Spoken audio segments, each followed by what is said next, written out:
अस्सलाम वालेकुम दोस्तों, दूसरी पार्ट अब बना ली है तो आपको ये वीडियो में दिखा सकते हैं। ये बोर्ड की तारें लगा दी हैं, ये पॉजिटिव है, ये ग्राउंड है, ये नेगेटिव, इसमें करंट है। ये पॉजिटिव जमा है, ये बेस जमा, एमीटर, बेस माइनस और माइनस वोल्ट।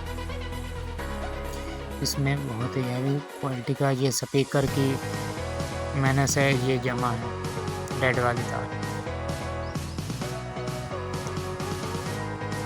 अब इसके साउंड की टेस्टिंग करते हैं, तो कंप्यूटर में लगाते हैं, इसका साउंड अब टेस्ट होता है।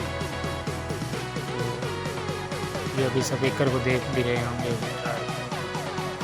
स्पीकर की बेस्ट क्वालिटी ये देखें सिर्फ टच करने से। तो अब कंप्यूटर में लगाते हैं तो आपको साउंड टेस्ट कराते हैं इसका। तो अभी चेक करते हैं, थोड़ा स्टार्ट करते हैं। हेडफोन लगा लें प्लीज़।